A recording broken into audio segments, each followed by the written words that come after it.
जरा सोचिए और फिर इस सवाल का जवाब दीजिए कि इस समय इस धरती पर ऐसा कौन सा घर है जहां पर किसी को भी कोई बीमारी ना हुई हो, या किसी ने पिछले 6 महीने साल भर में कोई दवा गोली या कोई पैथी का इलाज ना लिया हो।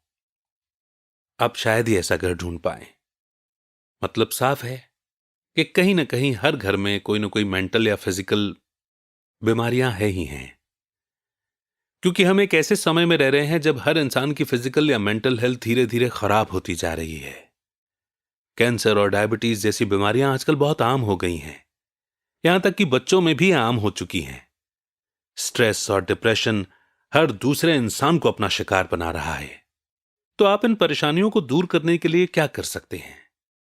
इसके लिए आपको अपने दिमाग यानी कि माइंड को बेहतर बनाना होगा और अपने शरीर के बारे में जानना होगा, क्योंकि हम ये भी भूल गए हैं कि पहला सुख निरोगी काया। तो आज की बुक समरी है the art of healing, uncovering your inner wisdom and potential for self healing, जिसे लिखा है बर्नी एस सीगल ने। एक मशहूर ऑथर बनने से पहले डॉक्टर बर्नी सीगल बच्चों के डॉक्टर थे। 1986 में उनकी book love medicines and miracles बहुत मशहूर हुई। वो एक्सेप्शनल कैंसर पेशेंट्स, जो गंभीर रूप से बीमार लोगों की मदद करने वाला सपोर्ट ग्रुप है, उसके फाउंडर भी हैं। 89 यानी कि 89 साल की उम्र में भी डॉक्टर सीगल अपनी बुक, ब्लॉग और सपोर्ट ग्रुप के जरिए बीमार लोगों की मदद कर रहे हैं। तो आइए बिना देर किए शुरू करते हैं आज की book summary the art of healing. क्या आप भी हर दिन के अंत में बहुत ज्यादा थकान, उदास और डिप्रेस्ड महसूस करते हैं? क्या आप भी जीने की वजह ढूंढ रहे हैं? शायद आप भी सोचते होंगे कि आपके इस खराब मूड की वजह आपका करियर या आपका परिवार है। लेकिन कभी कभार सब कुछ ठीक हो सकता है अगर आप अपना एटीट्यूड बदल लें तो। इस समरी में आप अपने माइंड की पावर के बारे में जानेंगे। आप सीखेंगे कि कैसे आप अपने थॉट्स का इस्तेमाल करके अपनी बॉडी को फायदा पहुंचा सकते हैं। साथ में आप जानेंगे कि आपका माइंड सबकॉन्शियसली नॉलेज को इकट्ठा करता रहता है। यह आपको खुद के बारे में किसी भी स्कैन या टेस्ट से भी ज्यादा बताएगा। साथ ही यह समरी आपको प्यार की इंपॉर्टेंस सिखाएगी। अगर आप अकेले रहने वालों में से हैं तो आप जानेंगे कि कैसे किसी जानवर को प्यार करने से आपकी खुद की जिंदगी सुधर सकती है। आपको पता चलेगा कि कैसे एक छोटा सा जानवर आपको सिर्फ जिंदगी जीने की ही नहीं, बल्कि जिंदगी में खुश रहने की भी उम्मीद दे सकता है। लोगों की हंसी से उनका प्यार झलकता है। आप हंसने का महत्व सीखेंगे और साथ ही सीखेंगे कि उससे आपके शरीर को क्या फायदा होता है। इसे जानकर शायद आप में भी हंसी मजाक करना यानी कि सेंस ऑफ ह्यूमर की क्वालिटी डेवलप हो जाए। और इन सब के साथ ही आप शब्दों की ताकत के बारे में जानेंगे। आपको पता चलेगा कि कैसे आपके शब्द आपका नजरिया बदल सकते हैं। अपने शब्दों को अच्छी चीजों के लिए इस्तेमाल करने से आप अपना ही नहीं बल्कि सबकी भलाई कर सकते हैं। क्या आपको भी एक हेल्दी बॉडी, शांत दिमाग और खुशहाल जिंदगी चाहिए? तो यह कोई बहुत बड़ी बात नहीं है, क्योंकि यह सब पाने का पोटेंशियल हम सब में है। बस आपको इस पोटेंशियल को असलियत में बदलना है और उसका रास्ता दिखाएगी आपको यह समरी। तो आइए इस लर्निंग जर्नी की शुरुआत करते हैं इस पहले चैप्टर से, द पावर ऑफ विजुअलाइजेशन। आपके दिमाग के दो हिस्से होते हैं, लेफ्ट साइड और राइट साइड। लेफ्ट साइड वो जगह है जहां पर भाषा, प्लानिंग और जजमेंट होता है। आपके दिमाग का राइट साइड सेंस ऑर्गन्स जैसे कि सूंघना, देखना, सुनना वगैरह पर फोकस करता है। साथ ही यह आपकी मेमोरी और इमोशंस का भी ध्यान रखता है। और आपके दिमाग के राइट साइड की इन्हीं चीजों का इस्तेमाल आप अपने फायदे के लिए कर सकते हैं। मेंटल इमेजरी एक ऐसी टेक्निक है जिसके अंदर आप अपने गोल्स की तस्वीर अपने दिमाग में बना लेते हैं। इस टेक्निक का इस्तेमाल एथलीट अपनी परफॉर्मेंस अच्छी करने के लिए करते हैं। कई प्रोफेशनल गोल्फर अपने दिमाग में इमेजिन करते हैं कि उनकी बॉल उनके हिसाब से कहां जानी चाहिए। इसके बाद उनका शरीर खुद को ऐसे एडजस्ट करता है कि उनकी बॉल सीधा होल के अंदर जाती है। हार्वर्ड मेडिकल स्कूल के रिसर्चर ने एक बार मेंटल इमेजरी के असर को टेस्ट किया। उन्होंने पार्टिसिपेंट्स को 5 फिंगर पियानो एक्सरसाइज की प्रैक्टिस करने को कहा। कुछ पार्टिसिपेंट्स को कहा गया कि वो अपने फ्री टाइम में पियानो एक्सरसाइज को करना इमेजिन करें। और स्टडी के रिजल्ट ने दिखाया कि जिन लोगों ने मेंटल इमेजरी का इस्तेमाल किया था उन्होंने एक्सरसाइज काफी जल्दी सीख लिया था। मेंटल इमेजरी के बहुत सारे फायदे हैं। इसका इस्तेमाल करके आप कुछ भी अचीव कर सकते हैं, फिर चाहे आपके गोल्स जो भी हों।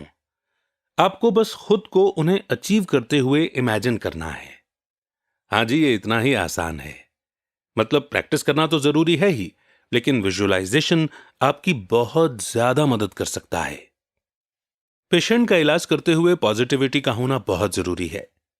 बीमारियां वैसे ही इंसान को एक बहुत बुरे मेंटल स्टेट में डाल देती हैं। पेशेंट मेंटल इमेजरी का इस्तेमाल ट्रीटमेंट को पॉजिटिव समझने के लिए कर सकते हैं। इससे उनका दर्द भी कम होगा और साइड इफेक्ट भी कम होंगे। इस बुक के ऑथर डॉक्टर बर्नी सीगल एक बार अपने न्यूरोलॉजिस्ट दोस्त से मिलने गए। उन्होंने उसी न्यूरोलॉजिस्ट के क्लिनिक पर मिलने का प्लान बनाया। जब वो वहां बैठे हुए थे तो वहां एक नर्स आई और उसने डॉक्टर सीगल को शांत रहने के लिए कहा, क्योंकि क्लिनिक में जेन नाम की एक पेशेंट आई थी जिसके सिर में बहुत तेज दर्द हो रहा था और शोर की वजह से उसका सिर दर्द बढ़ सकता था। जेन को लगभग 1 महीने से माइग्रेन का दर्द हो रहा था। वो बस हॉस्पिटल जाने की तैयारी कर रही थी, लेकिन फिर डॉक्टर बर्नी ने उसके साथ मेंटल इमेजरी की एक्सरसाइज ट्राई करने की कोशिश की। अगर वैसे भी वो हॉस्पिटल जाने ही वाली थी तो इस एक्सरसाइज को ट्राई तो कर ही सकती थी। डॉक्टर सीगल जेन से मिले और उन्होंने उससे पूछा कि उसे किस तरह का दर्द हो रहा है। जेन ने कहा कि उसे ऐसा लग रहा है जैसे उसके सर पर कोई प्रेशर डाल रहा है। डॉक्टर सीगल ने फिर उसे मेंटल इमेजरी एक्सरसाइज करने को कहा।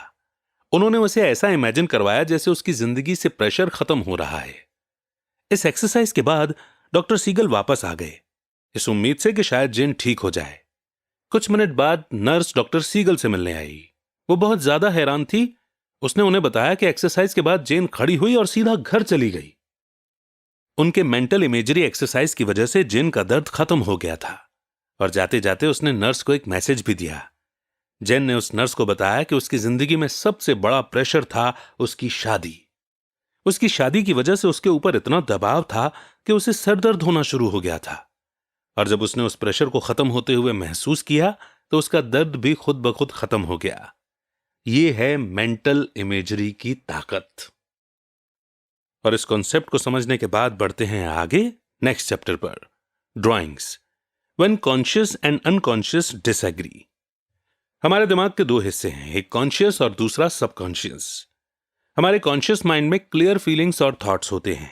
हमें इन थॉट्स के बारे में पता होता है, यानी हम अवेयर होते हैं। लेकिन हमारा सबकॉन्शियस माइंड चुपचाप इन फीलिंग्स और विचारों को इन्फ्लुएंस कर देता है। इसका एक बहुत अच्छा एग्जाम्पल है रात को आने वाले सपने। हमारा सबकॉन्शियस माइंड कॉन्शियस माइंड से ज्यादा सेंसिटिव होता है। उसे ऐसी बहुत सारी चीजें पता होती हैं जो हमें कॉन्शियसली यानी कि होश में रहने पर भी पता नहीं होती। बीमार लोगों के लिए सबकॉन्शियस माइंड की सारी इंफॉर्मेशन बहुत जरूरी होती है। वो पता लगाने में मदद करती है कि आखिर उनकी बीमारी है क्या। कई बारी तो यह आपको बीमारी का कारण जानने में भी मदद करते हैं। ड्राइंग करना अपने सबकॉन्शियस को जानने का एक तरीका है। जो ड्राइंग हम बनाते हैं वो कॉन्शियसली बनाते हैं, यानी कि होश में बनाई गई होती हैं। लेकिन हमारा सबकॉन्शियस माइंड उस ड्राइंग के अंदर कोई ना कोई मैसेज दिखा देता है। अगर आपने इन मैसेजेस को ढूंढना सीख लिया तो आप अपने बारे में बहुत कुछ जानना शुरू कर देंगे। आइए इसे एक एग्जाम्पल से समझते हैं। मैरी एक पेशेंट थी जिसे पेल्विक की प्रॉब्लम होती थी। कोई भी डॉक्टर यह पता नहीं लगा पा रहा था कि आखिर उसे बीमारी क्या है। आखिरकार उसे अपना दर्द बताते हुए एक ड्राइंग बनाने को कहा गया। उसने एक टूटा हुआ दिल बनाया जो कि देखने में बिल्कुल लाल था और जिसमें से खून की 20 बूंदें गिर रही थीं। जब डॉक्टर सीगल ने यह देखा तो उन्होंने मैरी से पूछा कि जब वो 20 साल की थी तो उसके साथ क्या हुआ था।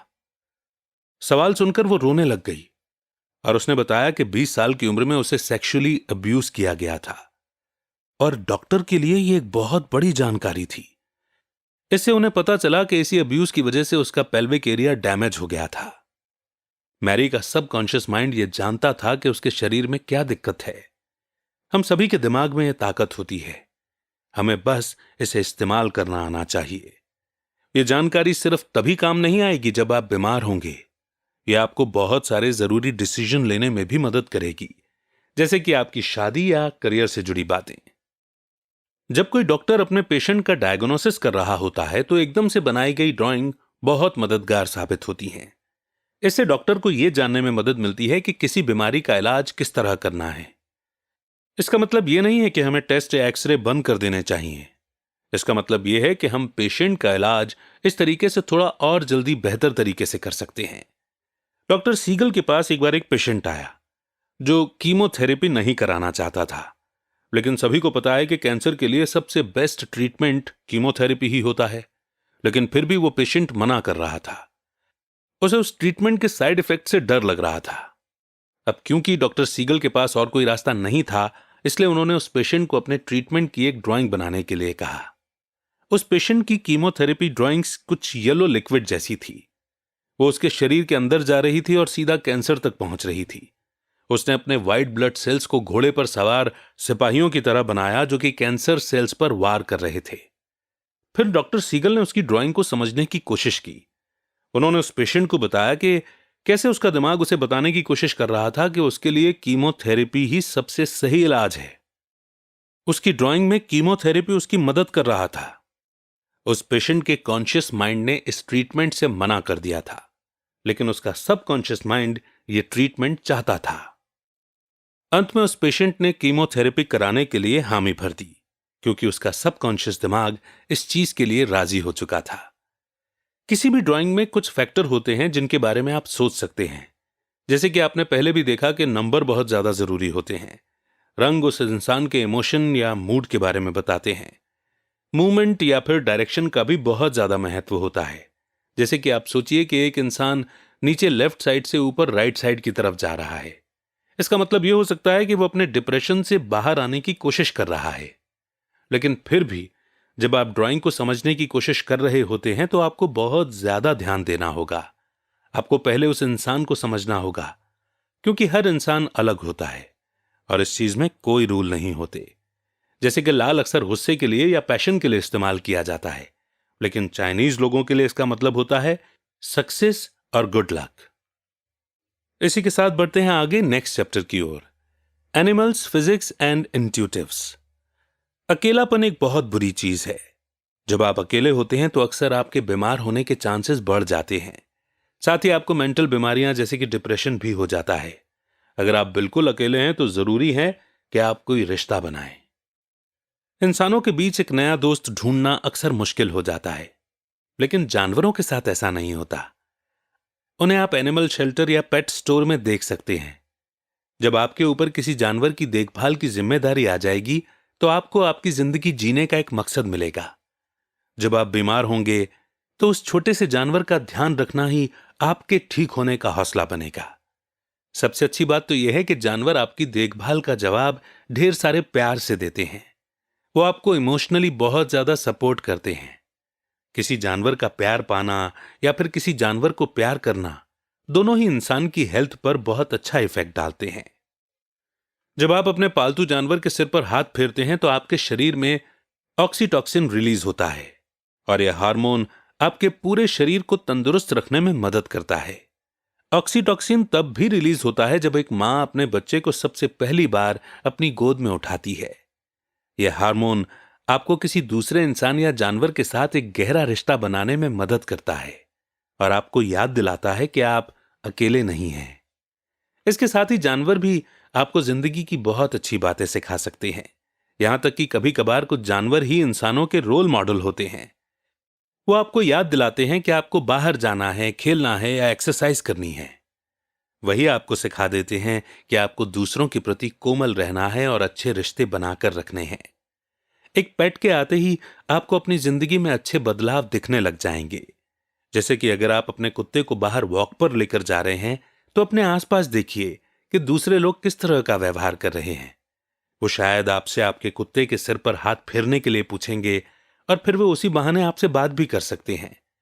वॉक के बाद अब घर जाकर अपना मूड देखिए, आपको अपने अंदर एक बहुत बड़ा फर्क नजर आएगा। आइए इसे एक कहानी से समझते हैं। एमा यूएस एयरफोर्स की ऑफिसर थी जिसे इराक वॉर में तैनात किया गया था। जब वो बगदाद में थी तो उन्होंने मेंटल हेल्थ टीम के साथ काम किया था, लेकिन फिर भी कोई भी सिपाही एमा की टीम से थेरेपी नहीं लेना चाह रहा था। उन्हें इतनी खतरनाक जंग देखने के बाद काउंसलिंग की जरूरत थी, लेकिन उन सिपाहियों को कमजोर नहीं लगना था। उन्हें लग रहा था कि अगर वो काउंसलिंग लेंगे तो वो कमजोर दिखेंगे। लेकिन जब सिपाहियों ने बगदाद की गलियों से एक छोटे से मासूम पपी को बचाया तो सिचुएशन एकदम बदल गई। उन्होंने उसका नाम ब्राउनी रखा, और क्योंकि मेंटल हेल्थ टीम बिजी नहीं थी इसलिए उन्होंने ब्राउनी का ध्यान रखा। कई सिपाही उस छोटे से पपी को देखने क्लिनिक आया करते थे। ब्राउनी को हाथ में पकड़कर सिपाही मेंटल हेल्थ टीम के साथ अपनी दिक्कतें भी शेयर करते थे। अनजाने में ही पपी से मिलने आए सिपाही की बातों बातों में थेरेपी हो रही थी और उन्हें इसकी भनक तक नहीं थी। जंग के बाद एमा ब्राउनी को अपने साथ घर ले आई। अपने रिटायरमेंट के कुछ महीनों बाद एमा को पता चला कि उसे ब्रेस्ट कैंसर है, लेकिन उस छोटे से कुत्ते का ध्यान रखने की सोच ने एमा को ठीक होने का हौसला दिया। उसे अपनी बीमारी के दौरान कभी भी अकेलापन महसूस नहीं हुआ, क्योंकि ब्राउनी हमेशा उसके साथ था। सौभाग्य से एमा कैंसर के साथ जंग जीत गई, लेकिन एमा की कहानी यहीं खत्म नहीं होती। फिलहाल वो मैराथन में दौड़ लगाने की ट्रेनिंग कर रही है। आज भी ब्राउनी उसके साथ है और उसे हर दिन जिंदगी को खुलकर जीने की सीख देता है। और इस इंपॉर्टेंट बात को समझने के साथ बढ़ते हैं आगे एक और इंपॉर्टेंट चैप्टर की ओर, लाफ आउट लाउड। हर इंसान को जीने के लिए प्यार चाहिए। अगर आपको ऐसा लगेगा कि कोई आपको प्यार नहीं करता तो आपको डिप्रेस्ड फील होने लगेगा। हंसना और प्यार करना कहीं ना कहीं जुड़े होते हैं। अपनी जिंदगी में प्यार को जिंदा रखने के लिए जरूरी है कि आपको लोगों के साथ हंसना आना चाहिए। हंसी मजाक करना यानी कि सेंस ऑफ ह्यूमर आपको अपने रिश्तों को मजबूत रखने में मदद करता है। एक्सपेरिमेंट से यह साबित हुआ कि हंसने से बॉडी को बहुत फायदा होता है। हंसने से आपका इम्यून सिस्टम बेहतर होता है। हंसना आपके शरीर को वायरस, ट्यूमर और कैंसर सेल से लड़ने में मदद करता है। साथ ही ये दिल और फेफड़ों यानी लंग्स के मसल्स की एक्सरसाइज भी करवा देता है। ना हंसने का मतलब है कि आपका माइंड नेगेटिव इमोशन से भरा हुआ है। जब आप कम हंसते हैं तो आपके मन में डर, दुख या स्ट्रेस होता है। पहले डर की बात करते हैं। जब आपके पीछे कोई कुत्ता पड़ जाता है तो आप डर के मारे स्ट्रेस्ड हो जाते हैं। स्ट्रेस होने से आपके शरीर से केमिकल रिलीज होता है, जिससे कि आप और ज्यादा ताकतवर हो जाते हैं। एड्रेनालाइन जैसे केमिकल आपको भगाने के लिए और ज्यादा एनर्जी देते हैं। लेकिन अगर आप बहुत ज्यादा समय के लिए स्ट्रेस्ड रहेंगे तो यही केमिकल आपके शरीर को नुकसान भी पहुंचाती हैं। इससे आपके शरीर का शुगर लेवल बढ़ जाएगा और आपका इम्यून सिस्टम कमजोर हो जाएगा। ज्यादा हंसना कोई मुश्किल काम नहीं है। मौका ढूंढकर आप कोई जोक तो मार ही सकते हैं। आप अपने दोस्तों या परिवार के साथ छोटी मोटी शरारत भी कर सकते हैं। लेकिन इस चीज का ध्यान रखिएगा कि आप किसी को भी किसी भी तरह की चोट ना पहुंचाएं। हंसी का फायदा उठाने का एक और इफेक्टिव तरीका है लाफ्टर योगा। बार बार जानबूझकर हंसते रहना या हंसने की कोशिश करने को लाफ्टर योगा कहते हैं। यह सुनने में आपको अजीब लग सकता है, लेकिन इसका असर हमारे शरीर पर असली हंसी जैसा होता है। अगर आप दिन में लगभग 15 मिनट हंस सकते हैं तो आप अपने हेल्थ पर इसका पॉजिटिव असर खुद एक्सपीरियंस कर पाएंगे। आप लाफ्टर योगा घर पर भी कर सकते हैं। एक शीशे के सामने बैठ जाइए, गहरी सांस भरिए और 3 सेकंड तक ओम बोलते रहिए। अब तेज तेज ही करते हुए हंसने लग जाइए और तब तक हंसते रहिए जब तक आपकी सांस न फूल जाए। कुछ पल के बाद फिर से गहरी सांस लीजिए और फिर से ओम कहिए। अब हा हा हा करते हुए हंसिए। इस चीज को 15 मिनट तक बार बार करते रहिए। हो सकता है कि इस बीच आप सचमुच हंसने लगें, लेकिन अगर ऐसा नहीं भी होता है तब भी एक्सरसाइज आपको बेहतर महसूस करवाएगी। हंसी और प्यार की इंपॉर्टेंस को समझने के बाद बढ़ते हैं आगे, समझते हैं शब्दों की इंपॉर्टेंस। वर्ड्स कैन किल और क्योर। आपकी जिंदगी कितनी अच्छी होगी वो जिंदगी को लेकर आपके नजरिए पर डिपेंड करता है। अगर आप अपनी जिंदगी के बारे में पॉजिटिव चीजें सोचेंगे तो आप खुश रहेंगे, लेकिन अगर आप उसके अपोजिट नेगेटिव चीजें सोचेंगे तो आप बिल्कुल भी खुश नहीं रहने वाले। शब्दों का आपके नजरिए पर और आपकी सोच पर बहुत ज्यादा असर पड़ता है, फिर भले ही वो शब्द आपने कहे हों या किसी और ने। डॉक्टर्स के केस में शब्दों का असर आमतौर पर देखा गया है। अगर ट्रीटमेंट के दौरान कुछ गलत हो जाता है तो डॉक्टर को बख्शा नहीं जाता। इसलिए वो पहले ही पेशेंट को सभी साइड इफेक्ट और रिस्क के बारे में बता देते हैं या लिस्ट दे देते हैं। वो हॉस्पिटल जिनकी लिस्ट में बहुत सारे साइड इफेक्ट लिखे होते हैं, उनकी सर्जरी के दौरान ज्यादा हार्ट अटैक देखे जाते हैं। ऐसा इसलिए होता है क्योंकि पेशेंट को लगता है कि उन्हें सर्जरी का साइड इफेक्ट जरूर होगा और उनके दिमाग में बुरे से बुरा ख्याल आने लगता है। इसी वजह से ऑपरेशन के दौरान उन्हें हार्ट अटैक आ जाता है। और वहीं पेशेंट को पॉजिटिव बातें बोलने से या उसे हिम्मत देने से डॉक्टर को पॉजिटिव रिजल्ट्स देखने को मिले हैं। कीमोथेरेपी ट्रीटमेंट में एक प्रोटोकॉल है जिसका नाम है EPOH। EPO और H इस्तेमाल किए गए ड्रग के पहले 4 अल्फाबेट हैं। जब डॉक्टर इन अक्षरों को आगे पीछे करके होप शब्द बना देते हैं तो उनके पेशेंट पहले से बेहतर रिजल्ट देने लगते हैं। आप अपने हिसाब से बोले गए बुरे शब्दों को मोड़कर उन्हें पॉजिटिव बना सकते हैं। कई लोग दूसरों के द्वारा दिए गए क्रिटिसिज्म के बारे में बहुत ज्यादा सोचते हैं। इससे वो खुद को ही बुरा महसूस करवाते हैं और अक्सर कामयाबी तक नहीं पहुंच पाते।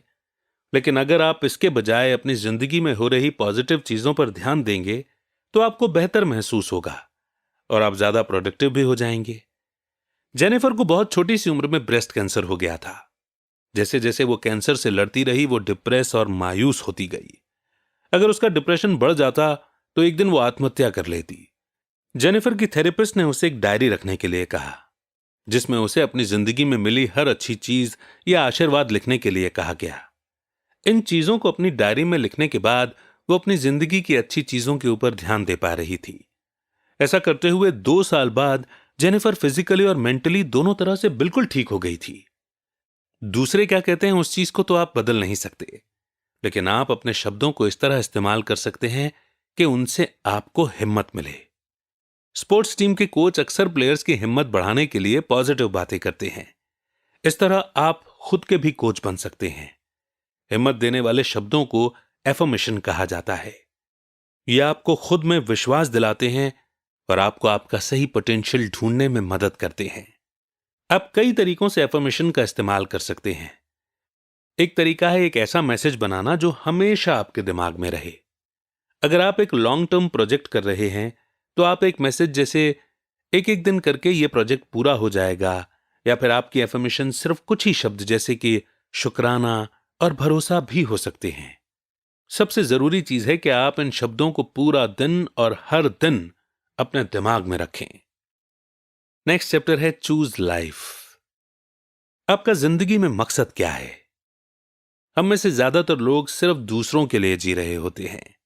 लोग अपने परिवार के लिए जीते हैं या अपने बच्चों के लिए। कभी कभार तो कुछ लोग सिर्फ अपनी कंपनी या करियर के लिए जीते हैं। आपने खुद से आखिरी बार कब पूछा था कि आपके लिए सबसे अच्छा क्या होगा? ज्यादातर लोग खुद से यह सवाल तब तक नहीं पूछते जब तक कि वो बहुत ज्यादा बीमार नहीं हो जाते। कैरन और बिल की फाइनेंस सेक्टर में बहुत अच्छी सैलरी वाली जॉब थी, लेकिन उनका असली पैशन खेती करना और बेरीज उगाना था। बिल को 40 साल की उम्र में कैंसर हो गया था और डॉक्टर ने बताया कि उसके जिंदा रहने के चांसेस बहुत कम हैं। बिल को बीमारी के बारे में पता लगने के बाद दोनों मियां बीवी ने जॉब छोड़कर खेती करने का मन बनाया।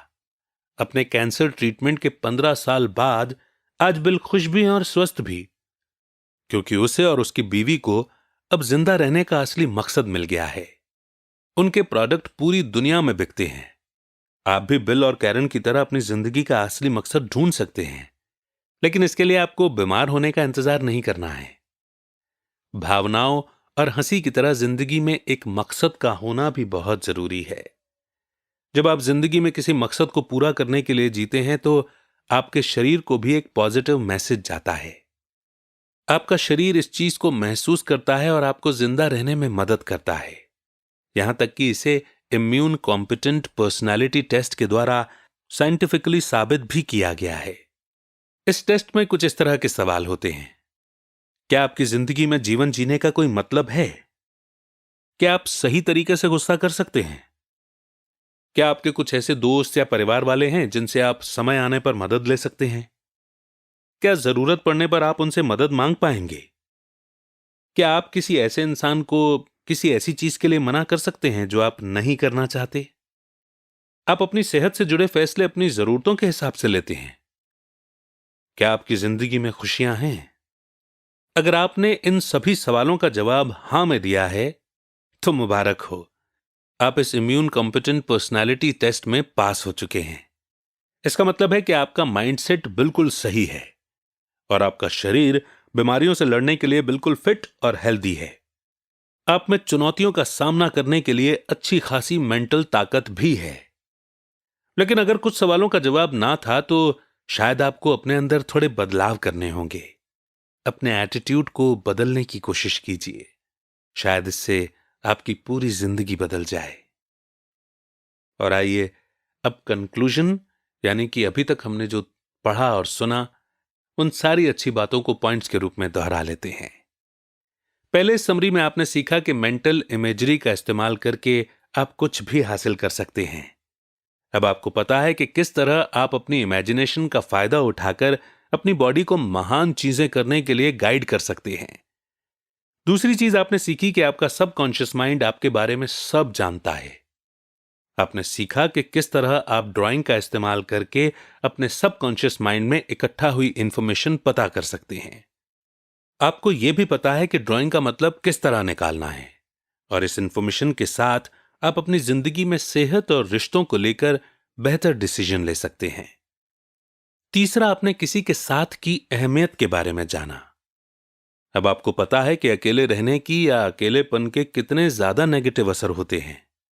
आपको यह भी पता है कि किसी इंसान या जानवर का साथ आपकी जिंदगी पर कितना अच्छा प्रभाव डाल सकता है। चौथा, आपने सीखा कि हंसी का हमारे फिजिकल और मेंटल हेल्थ पर क्या इफेक्ट होता है। अब आप जानते हैं कि आपको अपनी जिंदगी हंसते खेलते हुए ही बितानी चाहिए। आपने यह भी जाना कि किस तरह आप लाफ्टर योगा करके अपने शरीर और दिमाग को बिना दवा के आराम पहुंचा सकते हैं, और इस प्रोसेस में आपके दिल और फेफड़ों की मसल्स की एक्सरसाइज भी हो जाती है।